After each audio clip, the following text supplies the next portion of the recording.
these truths to be self-evident. That all men are created equal. As a member of Congress, I get to have a lot of really interesting people in the office. Experts on what they're talking about. This is the podcast for insights into the issues. China, bioterrorism, Medicare for all. In-depth discussions. Breaking it down into simple terms. We hold these truths. We hold these truths. With Dan Crenshaw. The Eagle has landed. Michael, thanks for coming back to the Hold These Truths podcast to talk about China. It's a pleasure to be here. Thanks for having me back. So for the audience listening, we have Michael Sobolik. He's been on the podcast before. He's a China expert, eats, sleeps, and breathes China. I don't know about the eat, maybe. Just came out with yet another book on China called Countering China's Great Game. So we'll definitely talk about that. Yeah, I've been very outspoken on the issue about TikTok. And I just think in general, the rise of China and America's response to that rise. I'll say a little bit about your bio. You joined the American Foreign Policy Council as a fellow in Indo-Pacific Studies in 2019. You cover American and Chinese grand strategy, regional economic and security trends, America's alliance architecture in Asia, human rights. Editor for AFPC's Indo-Pacific Monitor e-Bulletin, and review of developments in the region. You've been published in many, many places, and you went to Texas A&M. Hey. I was born because of Texas A&M. That's awesome. So my parents met there. I should have gone there. It's a regret. You earned your Master of International Affairs from the Bush, also from A&M, the Bush School of Government and Public Service. So, where to even begin? So, been a lot of talk about China recently with this TikTok bill. I'm fairly unpopular on TikTok. I've been told, I don't know. Can't imagine why. Yeah, like probably a lot. I mean, it's funny because like a lot of my, I have some cousins who like younger cousins who don't follow politics at all, and they're like, I saw Dan on TikTok. It's like, well, that's interesting. I'm sure, and not in a good way. You know, it was like me being bashed by some TikTok influencer. I get it. Like these influencers are just making a living. Some have small businesses. This is the common thing we hear. I'm very sympathetic to that. I have a question. And I don't know if anybody knows the answer, but it's often been said that the engagement on TikTok is purposefully inflated. Like you don't really have as many followers as you think. You don't really have as many likes as you think. What is there any proof or truth to that? It wouldn't surprise me if it were true. I mean, this is a problem that is both across social media, but also unique to TikTok.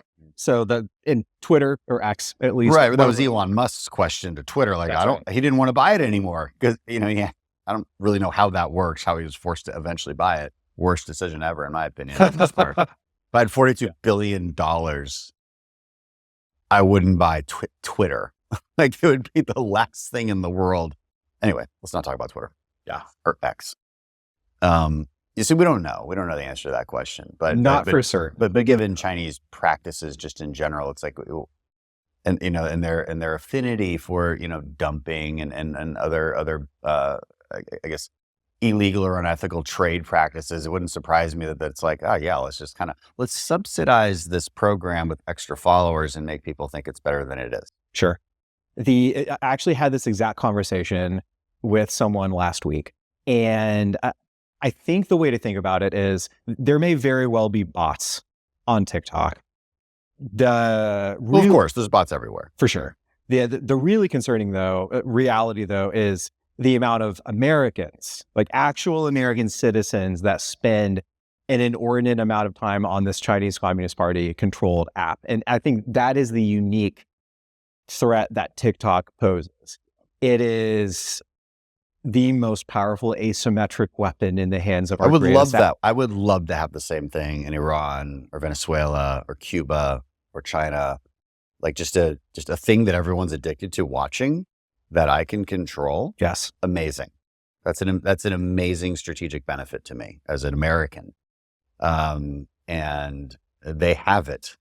They literally have it, and and that's extremely. I don't want to make this whole conversation about TikTok because I've already done plenty of podcasts on TikTok. Like the debate has been had, but But it is interesting, and it certainly gets to like the greater conversation about China's grand strategy and all that stuff. So, but and another thing about the bots, and again, I don't think we know the answers to these questions, but there's bots everywhere, right? But I highly doubt that TikTok makes any effort to get rid of bots. There's concerted efforts, because I can see them on Meta, Facebook and Instagram. Like they're always trying to get rid of bots. They're really good at like figuring out if you're creating a fake account. I've noticed. And some of their stuff they do kind of pisses me off because they've also, I think, made it impossible for me to grow my account anymore. So it's like a part of me is like, I would love TikTok to be American owned because I would love to be on it. I want to reach all those people too. I want to put my content on it. I remind people who are concerned about this, those small business owners, I'm like, look, it would be crazy for an American investor not to buy TikTok. Yes. It is an amazing company to buy. Yes, it is. Absolutely. And you think it's not going to get bought? It's going to get bought. You think ByteDance isn't going to sell it in the end? It either dies, because it will die, because it only survives because of American usage of it. It's only surviving because of American content. The rest of the world is not making good content for TikTok. It's America. We're the best at everything all the time. We're the best at making Chinese food. So, but I mean, let's be honest.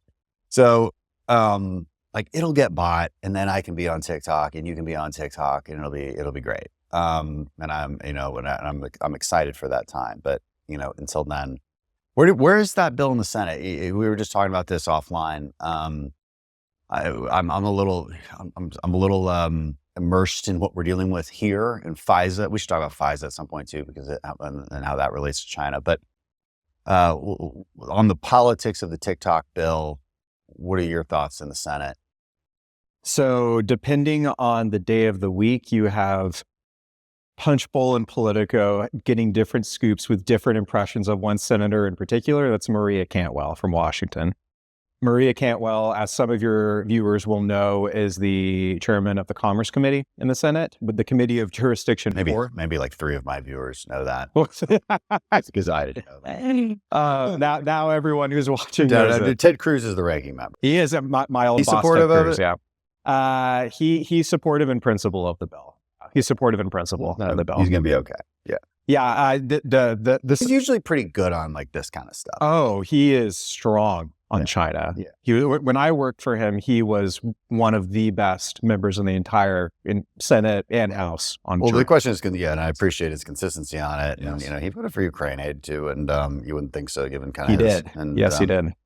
But look, a lot of people have been tough on China on the right. Yeah. And then we're like, bashing the TikTok bill. And Tucker Carlson famously attacked me a couple of weeks ago, being like, Dan Crenshaw, like apparently because I'm the dictator, according to the moron that we call Tucker Carlson. And according to this moron, he thinks that I'm a dictator that writes the bills and passes them into law. Just me, just Dan Crenshaw.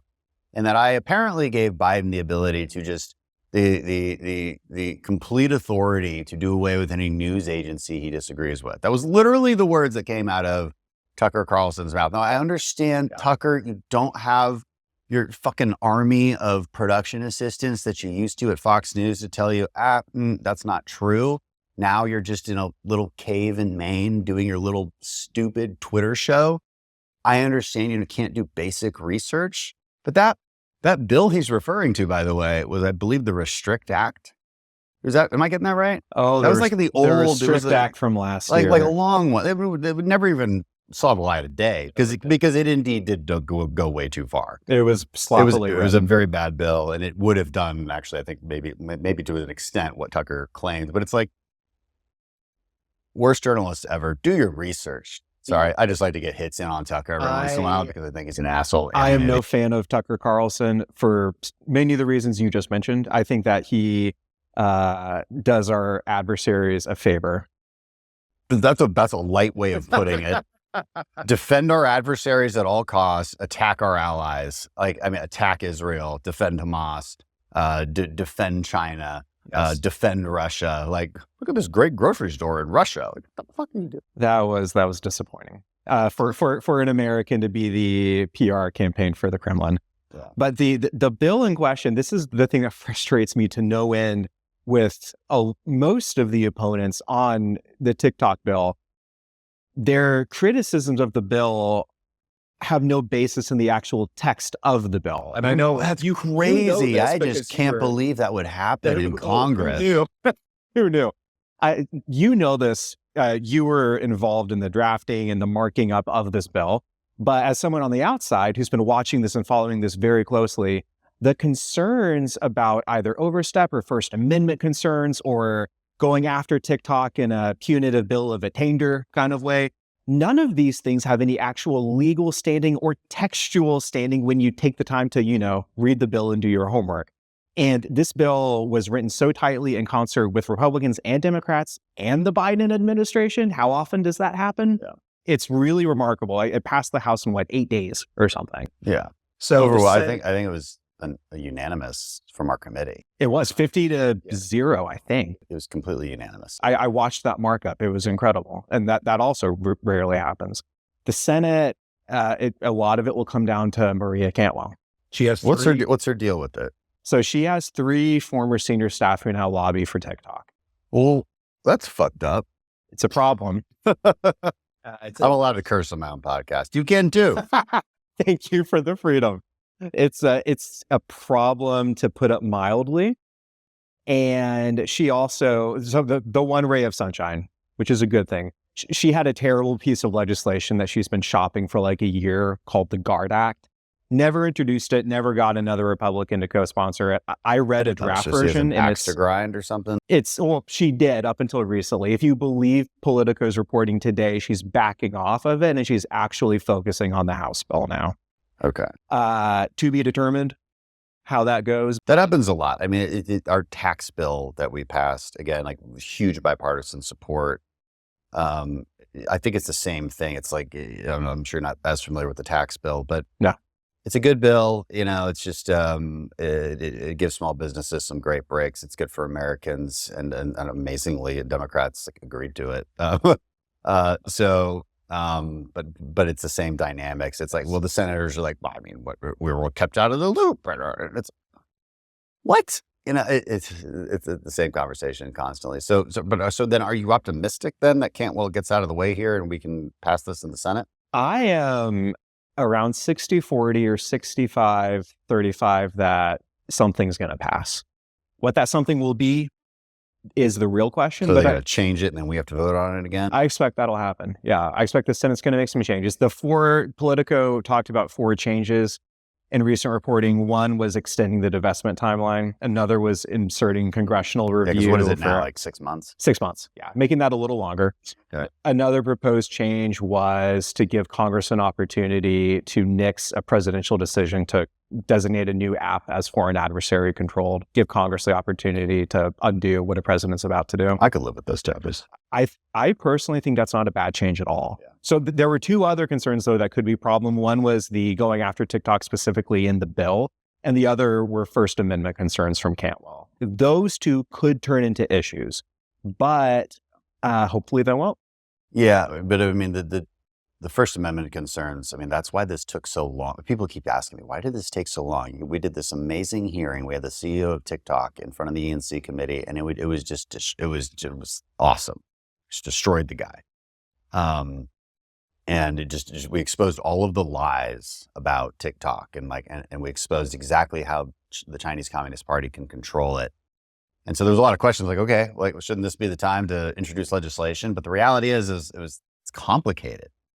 It's not obvious how you do this. It's a bit unprecedented. And so worked really hard to legally make it correct and have a good bill that doesn't violate those First Amendment concerns. Important to note to people, the Chinese Communist Party does not have First Amendment rights. No, they don't. And they don't have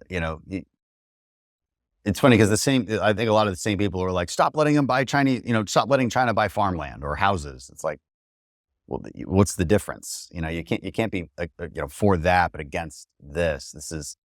That's just an odd thing to say. And a lot of those people would say, well, don't let Chinese engage in dumping practices on their steel manufacturing.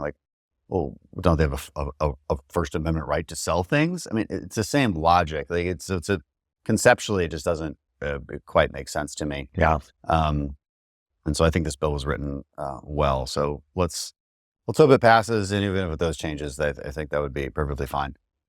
And I think an American bazillionaire or a group of investors would absolutely buy it. I don't know why they wouldn't. Well, let's talk about China just generally in your book. They're a great game. Where does this great game start? Imperialism. Okay. A lot of folks today are talking about the Chinese Communist Party as either an ideological or economic threat for totally understandable reasons. The CCP is a Leninist thug regime, and they operate as a Leninist organization, not just in how they do day-to-day party management, which is a euphemism for keeping your comrades in line with force and violence, but the ideological buy-in from Xi Jinping, China's helmsman, all the way down is real. So like we discount ideology at our own peril. We're idiots if we don't take them seriously. Mm-hmm. We're also idiots if we ignore China's history. And I think too many analysts today assume that China's history started in 1949 when the brutal dictator Mao Zedong established the People's Republic of China. Mm-hmm. All that history matters, but when you are in a Cold War with an adversary, and I mean, that is the starting point for my book, America is in another Cold War right now. And if that's true, we need to do everything we can to understand our adversary as best as we can. And the good news for America is that we have a bigger data set to pull on with China than they do to pull on us because they're a lot older than we are. Mm-hmm. We so often ignore China's dynastic era from a foreign policy perspective. And it boggles my mind because when I started writing this book, I thought China's biggest foreign policy venture today is the Belt and Road Initiative. Mm-hmm. It is, in short, China's effort to rejigger global economics and global security trends away from America and towards Beijing. Sure. And the surface, that could seem like just, perfectly normal economic adversarial competition. Sure. On the surface. On the surface, it could be easy for someone to say, well, doesn't everyone do that? Doesn't America do that? Not in the same way, because if you look at the Belt and Road geographically and strategically, what they're doing is pulling from the same playbook that Chinese dynasties ever since like 221 BC have been trying to do. And they write that in their current doctrine. I think that's important to note too. Like they themselves, the modern Chinese Communist Party, is very well aware of their own history. They are, and they reference a lot of these. I'm forgetting the names. It's like but anyway, these eras in their old dynasties as lessons to take, and that they've also referenced them in ways that have shaped their view of us. Yes, like they've long viewed us as like trying to stop them when like that it wasn't even the case. It might be now, but like for years and years. So maybe touch on that too. Sure. Yeah. So China's military staff and the People's Liberation Army study their own history extensively. It's not just Sun Tzu and the Art of War, 7 military classics, and a lot of other core dynastic or pre-dynastic era literature is studied extensively within China and within their military. And they know their own history, and they understandably view the world through their history just as we do. And I think it's really silly for us to ignore that. And when we start to study it, what Xi Jinping is doing today, what the Chinese Communist Party is doing today, is seeking to take the Silk Road of antiquity, where economic commerce flowed to Beijing as the main source of economic global hub, and do that, but not in a Central Asian scale or a Eurasian scale, but a global scale. That's what they're trying to do. It's not like they're going to be like Nazi Germany and conquer every square inch of the world, although if they get Taiwan, they won't stop at Taiwan. But they're looking for political dominance. That is what they're trying to do right now at a global scale, which means, without even realizing it, America stands in their way. And I think this gets to what the point you just made. They have always been so suspicious of America, even before we were really suspicious of them. Mm-hmm. And I think we've been incredibly naive for decades. And this is one of the reasons we have so many problems that we're reacting to, TikTok being the most important, but only one of several. They have been waging a Cold War against us longer than we've even known they've been doing that. Right. And they were very good at like sending certain academics to, to the United States, sending certain diplomats to regurgitate a certain narrative. And only in hindsight do we realize that was all planned. Yes. And this is like the 90s. I mean, this is 30 years ago. It is an insidious practice that the party always does to turn open, free societies against themselves. This is what they do. They are closed off from the world in a way that we are not. Not just like economically, sure, they have their own regulations, but even politically. Knowing the real essence of what's happening inside of Beijing and the CCP is one of the most difficult intelligence assignments out there. Yeah. And we are an open book and have been for a really long time. And our political system from the federal all the way down to the local level is also an open book. That's one of our biggest strengths, but it's also a vulnerability that they identified a long time ago.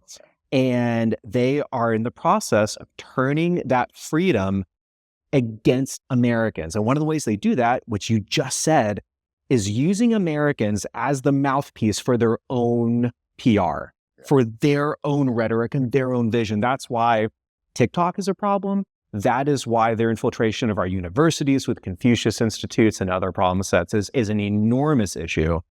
And I wrote this book because it's one thing to recognize that they've infiltrated us and we need to do something about it. But that's like good housekeeping. You don't get a gold star in great power competition for taking care of your homeland. You win Cold Wars by taking the fight to your adversary and forcing them to react to you. Yeah. And the book is a blueprint for how policymakers can do that. I'm not sure we've done that in very exceptional ways. So what would be like step one of that? Step one would be figuring out what their biggest vulnerabilities are. Where are we strong and where are they weak? And where do those two circles overlap? Mm-hmm. Find that space and then test drive competitive strategies. So what are they weak in? They're weak in a couple of things. Their fear of transparency and their inability to not commit gross human rights violations. They wake up and literally choose violence every single day. Yeah. And the first thing you said, information, and that's, are you referring to the fact that because they have a closed off society, because they don't like, debates, per se, sometimes leaders make really stupid decisions. They are afraid of their own shadow, but more specifically, they're terrified of their own people. And that is not a sign of strength. It's a sign of weakness. It can appear to be strength, like their ability to maintain the great firewall of internet censorship inside of a country as large as China. Sure, it's impressive that they can do it, but the fact that they even feel the need to do that should tell us that that's a pressure point for them. Right. And like the zero COVID strategy might be a good, good example of this. Like that's a clearly objectively stupid decision to make. The one child policy is a very clearly, maybe not at the time. I don't know what they were thinking. Back then, everybody thought the world was going to be like too many people. But only the rest of the world said, I think we'll figure it out. They said one child policy, which is going to absolutely destroy their demographics in the next 10 years. They're in a terrible situation demographically. So what does that do to their economy? Like, what does that mean? So I've heard numbers like, so you're going to lose millions of, your population will decline by millions and be aging at the same time. What is that actually, in practice, what were we observing? It means that the next 10 years are going to be not only important, but potentially dangerous, because what Beijing has are a waning window of opportunity. Yeah. Hal Brands and Michael Beckley from American Enterprise Institute wrote a fantastic book about this called Danger Zone. And I think they're onto something. Like, their argument is that not only with demographics, but with their economic outlook, they're slowing down a lot. They are. Like, long-term trends do not cut in Xi Jinping's favor. that it used to be that they had nothing but time on their side. Time is working against China now, which means that they are in a potentially a use it or lose it perspective from their leverage geopolitically. If they don't move quickly, they might lose their chance to maximize and lock in their gains. Might move quickly on Taiwan. Yeah. Exactly. What's your best guess on how they would do that? So the possibilities could be a blockade of Taiwan, could be a full-scale invasion. It could be a large-scale cyber attack followed by one of those two things. Mm-hmm. Nobody knows for sure. If the CCP maximizes their strengths, they'll probably try to blockade. If they want to play with fire, they'll invade. Yeah. I mean, you invade, you war, you're destroying a lot of the infrastructure you supposedly want, which is the semiconductor industry. Mostly. That's the elephant in the room. But so blockade, what happens after a blockade? What? So the question is going to be, if they're blockading, but they're not firing a shot, what does America do? And this is why, from their perspective, this gray area. Exactly. And they have spent decades in the gray zone. Like, look at the South China Sea and these fake islands that you can now land a Chinese bomber on. That happened on our watch, and we were too slow to respond to it and notice it. And by the time we said, oh my goodness, it was too late. And they have perfected gray zone competition, and it should shame American strategists that we aren't doing that to them too. And if they blockade Taiwan, the question is going to be, for an American president, how do you make the argument to your own voters, but let alone your own citizens, that we need to go liberate a piece of land we don't even officially recognize as a nation? How do you make that case if there is not a shooting war? Even if there is a shooting war, it's still going to be tough. I'm firmly in the camp that Taiwan must be preserved. Their de facto liberty must be preserved. Yeah. But we also delude ourselves if we think that's going to be an easy case to make, which is why we need leadership now. Yeah, no, and especially now. I mean, the American public, the American far right and far left are just highly unified in this kind of isolationist theory. This is just shocking. It is shocking to see the far left and the far right coalesce to the benefit of our adversaries. I'm curious about this. And from your perspective as a member of Congress, I mean, I don't even know if we're unified enough to win, let alone wage a Cold War today. I hope we are, but I don't know right now. Cold, yeah, kind of. But then again, you look at this, the FISA reauthorization we're dealing with right now, and I'm like, again, far left and far right are like highly unified on destroying FISA. Yes. Now they'll say, no, we're not. They'll say we just want warrant requirements on queries. I already did this podcast on explaining that, so I won't get into that. But it's kind of a backdoor way to destroy FISA. And FISA is an enormous part of how we actually get the limited collection we do get on China and many of our adversaries. Yeah. And it's over this claim that you're protecting Americans' liberty or privacy. As if we don't care about that. Of course we do, but they're misstating the facts, and I think people think like, well, now you're just doing warrantless searches on my Gmail account. No, we're not. That's absolutely not what's happening. Yeah. But that's a different podcast that I think we released just earlier. I lost my train of thought on where we're okay. Taiwan.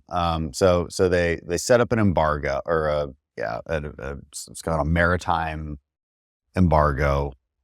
We could just drive ships through it. We don't have to fire at them and see if they fire at us. I mean, now we're getting to hypotheticals that are very difficult to predict. Yes. And here's a question. I mean, should we just rip the Band-Aid off and say Taiwan is a recognized country? I think I've said that publicly. I'm like, this is an old adage at this point, like this whole like one China policy, the strategic ambiguity. Strategic ambiguity might get us into war. I'm a big believer in strategic clarity where, and to Trump's credit, like he was very much, it's funny that the populist right, like places Trump in this category of isolationism and like, you didn't start any new wars and all that. I'm like, Trump acted, I like him. Like I liked Trump's foreign policy, and he was definitely not an isolationist, and he was definitely not ambiguous. Like he said often, if you do this, I'll bomb you. I have a bigger button. Those are kind of silly. Like they make us laugh, but they're meaningful. He said the same thing about Moscow invading Ukraine. There's a reason these things didn't happen. He increased our presence in Syria dramatically to go after ISIS. So this idea that he's some isolationist is just odd to me. And so is it time to just end the strategic ambiguity? What would be the consequences of that? So I think the most important thing when it comes to Taiwan, oddly enough, isn't our declarative posture on will we or won't we. It's the question of can we and at what cost. I mean, the war games are not dispositive. You know that even better than I do. But the war games are getting hairier and hairier right now for what we lose with carrier strike groups. And not just that, but our ability to resupply credibly into the middle of the first island chain. Yeah. Resupplying Ukraine and resupplying Taiwan are not the same problem they're set. not the same. You need an entirely different kind of warfare, which to our Department of Defense credit, they totally understand that and we're working toward that, but we're like 10 years behind the power curve. Yes, we are. But it gets to, it's a political question in the end. It's still willingness, because you can, what are we willing to lose? I mean, a few ships go down, tens of thousands of Navy sailors go down, in the first 15 minutes. Like American public loses appetite for that really quickly. Now you can tell them like, okay, well, that also means a lot of the normal things that you're used to in your daily life, say goodbye. Because we cannot recreate what was created over decades in the semiconductor industry in Taiwan. We're trying to pass the CHIPS Act, which is whatever, maybe a waste of money. But even the best estimates, I think, increases our production over the next decade or so by like 8%. Like it's not a whole lot. This is a very difficult thing to do. And so, people are like, Ukraine doesn't matter. The economy in Ukraine doesn't matter. And they're a little bit wrong about that for a few reasons, but nobody can deny that Taiwan's economy matters quite a bit to the United States. Yes. And and you said something earlier, they wouldn't stop there. So what would be their next stop? So Mongolia is in a precarious situation right now. Just again, going back to China's own history before the party, they have been fighting over that piece of real estate for millennia. And the Mongol dynasty that conquered not only China, but most of Eurasia with Genghis Khan and all that stuff back in the day. The final Chinese dynasty subsumed Mongolia as well. So like this is old real estate for China. Do we care about this? So strategically? We care about an adversary on the march territorially. Yeah, I agree with that. This is kind of my argument to people who don't give a shit about Ukraine. I'm like, fine, let's assume the Ukrainians all deserve to be subjugated and they're all corrupt and they deserve the genocide they're getting. Okay, even assuming that insane proposition, which is basically the argument from like Tucker Carlson and folks. Even assuming that, like you have to acknowledge that it's bad to live in a world where it's become normalized for bigger countries to take smaller countries because they want their stuff. That's the pre-World War II world. That's our history for thousands of years. And guess what? For thousands of years, you didn't have running water, you didn't have space travel, you didn't have iPhone. There's a reason you didn't have any of that, because the world was in chaos and constantly at war. Tens of millions of people would die in those wars. And we haven't had that in 75 years. Well, let's say, almost 80 years. We're going on the 80th anniversary soon of D-Day. So what's the difference? America is the difference. And that's my clean cut argument on like why we care. Yes. Even if it's Mongolia, but Taiwan's exponentially more important. Taiwan is exponentially more important. And even beyond Mongolia, they are encroaching land settlements further and further into Bhutan. The Sino-Indian border is a tinderbox. And talk about a country that would potentially implicate our interests in a huge way, India. Treaty ally. Luckily, they have nukes. Oh, that too. Then you get the lovely nuclear angle here. The Philippines, that's something that we cannot take the eye off the ball on. Like even now, there's a really small reef called the Second Thomas Shoal near the Philippines that the Chinese Navy and the Philippines are just going at it over, and the Philippines have had de facto control over this. And like, we recognize it as their territory. We've told them that this falls under the defense treaty. Like, we're there with you. But the big lesson from Ukraine is if deterrence fails, that's just not a failure for our partner. That's a failure for us too. And China, by virtue of its imperial past, I firmly believe will not stop at Taiwan. And I think people have just trouble understanding this philosophy of imperialism. Yeah. Like there's just this disbelief that Putin would keep going, this disbelief that China would keep going. They're like, no, it was because of NATO, and that's in Ukraine is like they want to be part of Russia. Like, so these narratives start to get built. I'm like, well, where else there's Russian speakers? Latvia, Estonia, Moldova. There are Russian speakers there. These are NATO countries, by the way. So you want a war, that's how you get a war. What do you say to people who just, I think this is because it's really a Western thinking versus Eastern thinking. And how do you help people, Americans who are used to Western thinking where we're not imperialists? Like, did we invade a couple of countries? Yeah, we invaded a couple of countries, but then we tried to hold elections there as soon as possible, right? Like, we don't subjugate them. Like, that's not our thing. Yeah. I don't want to own Iraq. like forget it.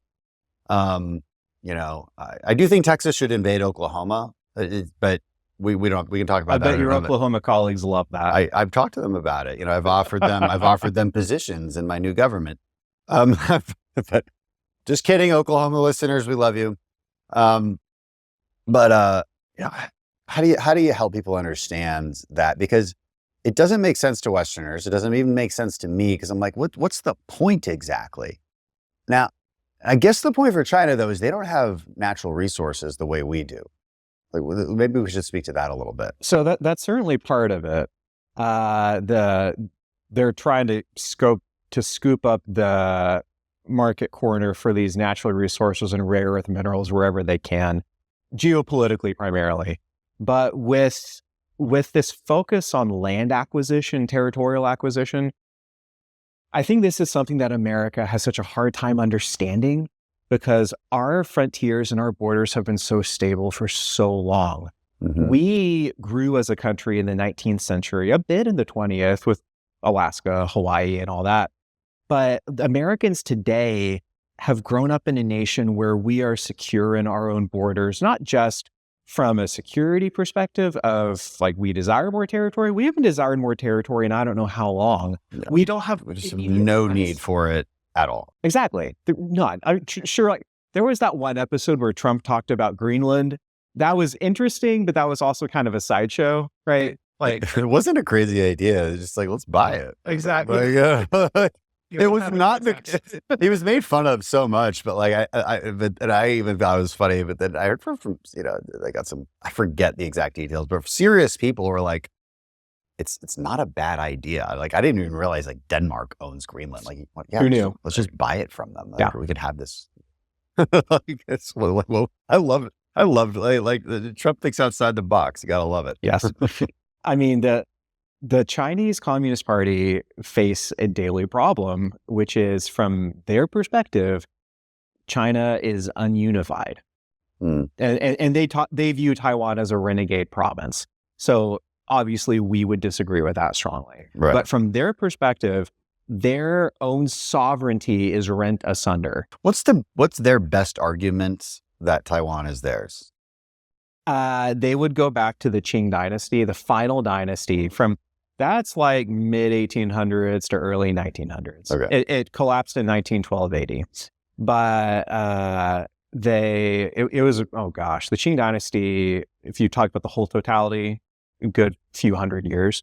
But near the end of it, during that time period I mentioned, you have China's century of humiliation, where a lot of European countries came in and just divvied China up like they were doing most of the world. Mm-hmm. And during that time, Taiwan was, for a very short period of time, a protectorate of China. It wasn't officially like provincial territory, but it was affiliated with the Qing dynasty. Sure. And then during Imperial Japan in the early, like late 1800s, early 1900s, the sovereignty claims over Taiwan got really complicated. And then after World War II, with some of the international agreements, the status of Taiwan reverted back to the nationalist government of China, which then, when the communists overthrew them, they retreated to Taiwan. It is a convoluted history, but there is at least some claim historically for a prior Chinese dynasty over Taiwan in some sort of a relationship. Okay. Now, that said, though, this is what I always say to people who talk about Ukraine, about, well, isn't it fair for Putin to have his own security interests? Yeah. Sure, you are entitled to have your own interest. Everyone has their own interests. But Ukraine has interests too. Taiwan has interests too. Yeah. And certainly... Then history moves. It evolves. History moves, Borders evolves, and changes. The Mexicans would claim the same thing about Texas. That's right. So, Absolutely. And that wasn't that long ago. And just because... And they remind me of it when I go meet with them in Mexico City. I'm like, no shit. It's a little odd. But Yep. Just because you have an interest, that doesn't entitle you to special treatment in international politics, right? Not just from look, we all have interest perspective, but even, dare I say, from a moral perspective.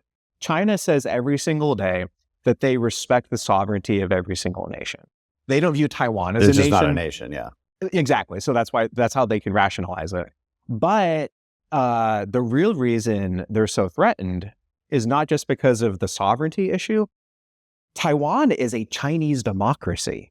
Mm-hmm. And the argument of the Communist Party has been from day one that they alone are the overseers of China's return to greatness.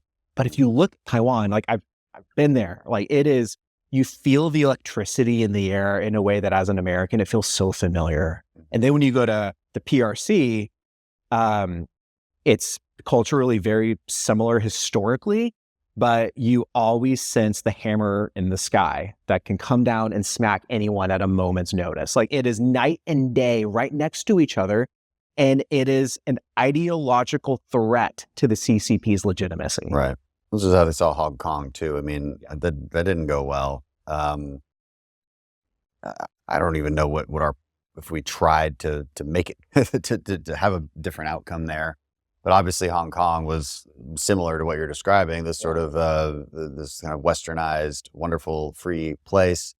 And then it wasn't. And they tried, they had some umbrellas and they protested, but like it didn't go anywhere. What were the other lessons to be learned from that experience? When you have an adversary that takes advantage of the special treatment that we give a special zone like Hong Kong and uses it for their own advantage, then you pull the plug as soon as you can. And this, I think, to the Trump administration's great credit, was something they handled very well in 2020. They, in a really impressive interagency feat, rejiggered our Hong Kong policy fairly quickly in response to the loss of its unique special status. But at the end of the day, Hong Kong is Chinese sovereign territory. Taiwan is not, but Hong Kong was. And it's not a lot you can do about it. Yeah. And I mean, this is the hard, it's hard. Also a proximity issue too. I mean, it's a proximity issue. Yeah. And it always is difficult to admit that you can only do so much with something. But Hong Kong is one of those sad stories where Xi Jinping decided it was time. But what's, you would think still, how many people live in Hong Kong? I don't know what the population is, millions, everything in every city in China is like millions. Yeah. And so there's millions of people that have a pretty clear memory of freedom and the internet, right? Like, yes. Is that, is that something you can take advantage of to just, because one of our, big questions when we're dealing with countries that have the Great Firewall, whether it's Iran or Cuba or China, even Russia, is like, how do you, if you could just talk to the people, right? You would solve a lot of these problems because the people themselves would eventually start to show that discontent. And so, like, what's like? But I guess if you have a hammer in the sky, like you said, it doesn't matter how much you know about the real world. You still live in 1984. I think that the Korean Peninsula is a fascinating potential answer to this question. So the longstanding problem of how do you smuggle in information into a regime as tight as North Korea that can show the rest of the world. Some of the most successful Bring color television to the Wizard of Oz. Yeah. Yes, like the South Korean soap operas are maybe the best piece of propaganda that any democratic country has ever pushed into North Korea, because it shows in their language, in their culture, what freedom looks like. Mm-hmm. And with Hong Kongers, as you say, they don't need to imagine it because they know what it's like. And reaching them in a way is much easier than reaching the people in North Korea. But then you have this bigger question, like you just said, of even if you know it, it is deathly risky for you to do something about it, which is why when American presidents stand with those oppressed people and lean in on those oppressive regimes, it matters. It matters. And it is so frustrating to see people hand wave all of that stuff and to say, well, it's just rhetoric. It's not. It is not. Like the bully power pulpit of the presidency Right. can accomplish a great deal of things. Look at how Reagan handled the Soviets. Like we've got to hang on. But it still has to come with some action, you know. So Yes. I mean, if I'm a protester in Venezuela or Iran or China or whatever, it's nice. Like I want to hear the rhetoric. I want to hear at least that first step. But you know, if I'm being honest, if I know it's not going to come with any action, yeah, my own actions are going to be a little bit mooted, I think. So, 100%. You need both. You cannot choose one. You need at least action for sure, because if you can say everything all day long, and this is, I think, something that the Biden administration has made mistakes on. Biden makes a huge deal about saying, yes, of course, Xi Jinping is a dictator. Well, no kidding. Everybody knows he is. Are we going to actually cripple Huawei's competitive ability? Apparently not. Are we going to do everything we can to punish them for the genocide? No, because the State Department delayed new sanctions on CCP officials so they could protect the Secretary of State's trip to China. Yeah. It's just like this constant appeasement, because there is a huge economic concern here. Number 2 trading partner after Mexico. So there are economic consequences to this Cold War in a way that there weren't Yes. with the Soviets. So I mean, it makes it complicated. Let's talk about the region. I mean, you know, it shouldn't be us in a Cold War with China. It should be the West. And there's certainly a lot of Asian countries waking up to this.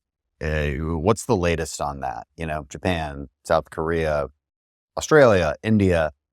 I mean, Philippines, Thailand, Singapore. Like, there should really be a team effort. Are they ramping up their capabilities? So at the time of our conversation now, the Japanese Prime Minister is in Washington. Yep.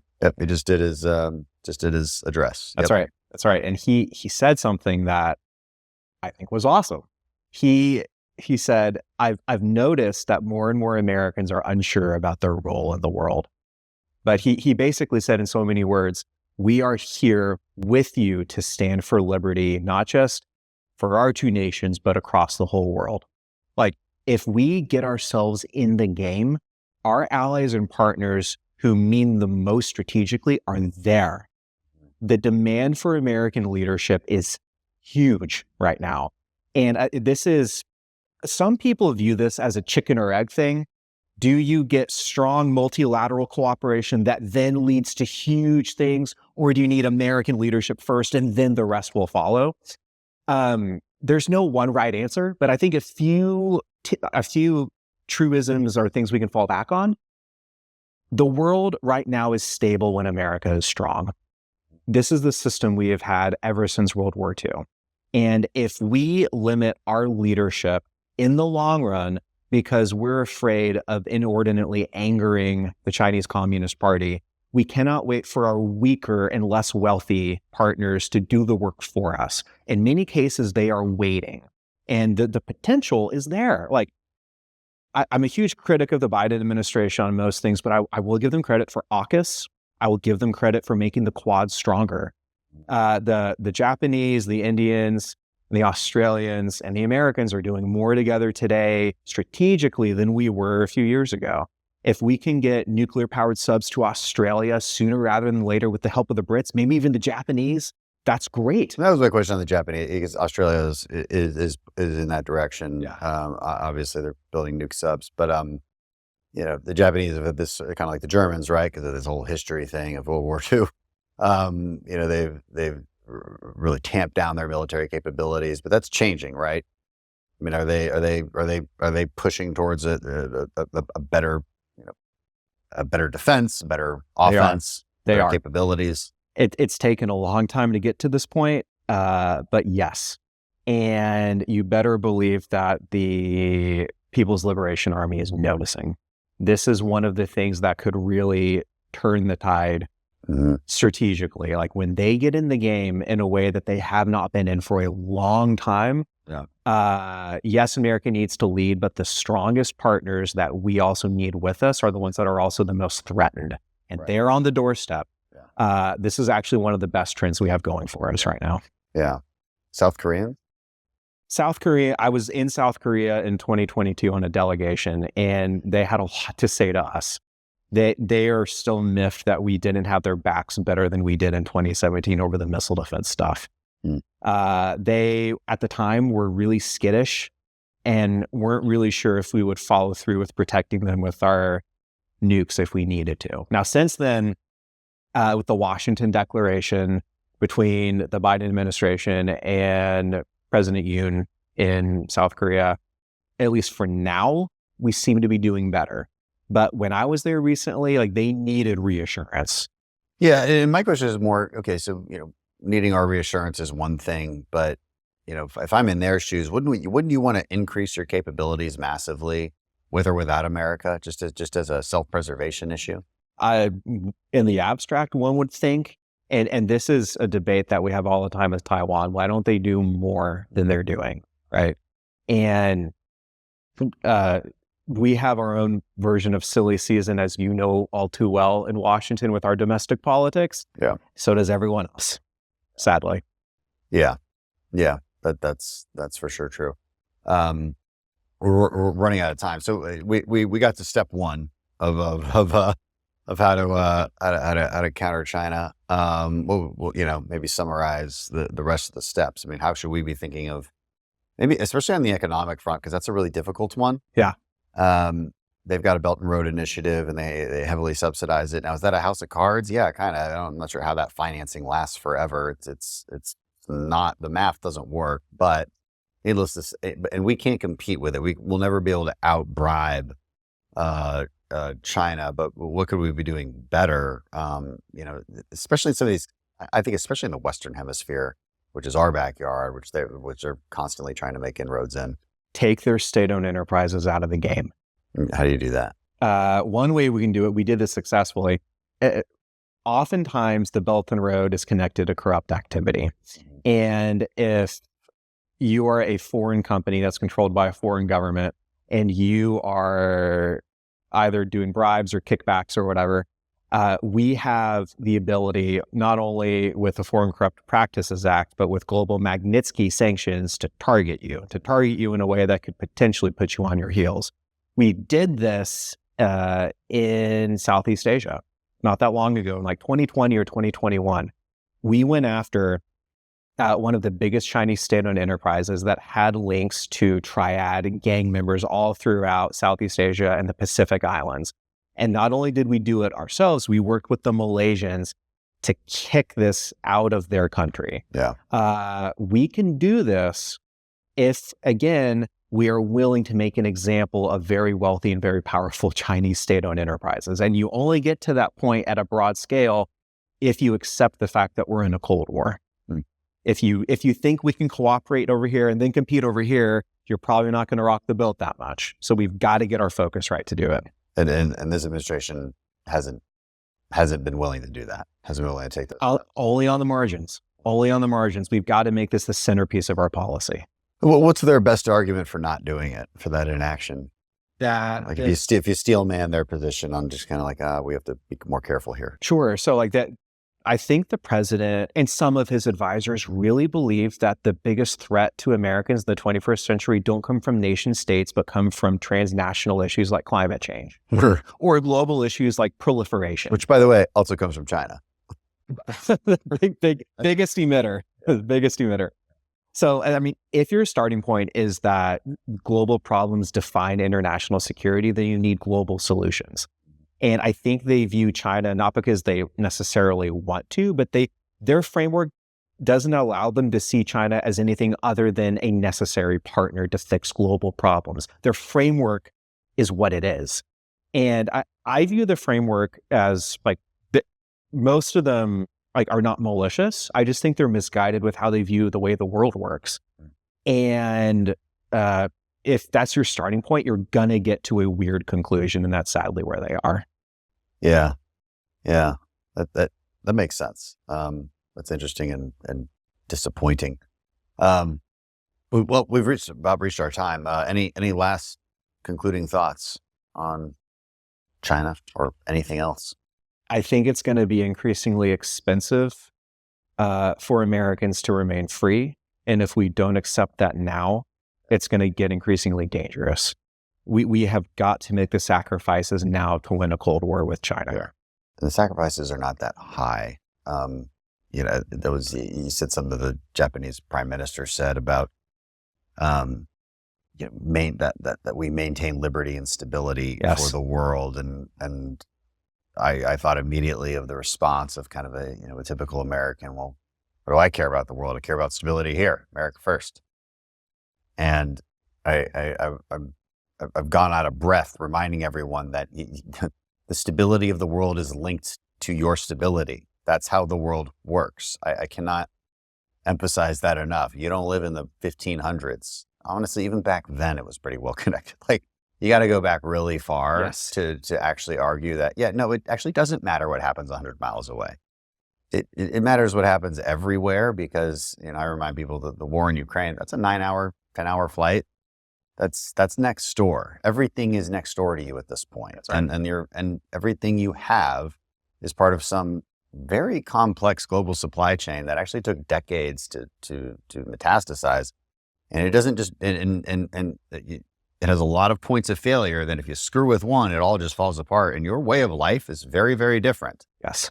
And so a global economics education is very important to help people understand like why these great power discussions are important, or why we support an ally, halfway around the world. That's right. And it's been frustrating to have those debates, to say the least. And we're definitely going to have more of that in the next couple of weeks as we have to vote on supplementals. So great. Michael, thanks so much for being back on and educating us on all things China. Appreciate it. It's a real pleasure. Thank you. Where can people find you on Twitter or website or? Twitter at Michael Sobolik. They can look me up at the afpc.org for the think tank's website. And I'm on pretty much everything except TikTok. Not hard to find. Yeah. Okay. Sounds good. Appreciate you. Thank you.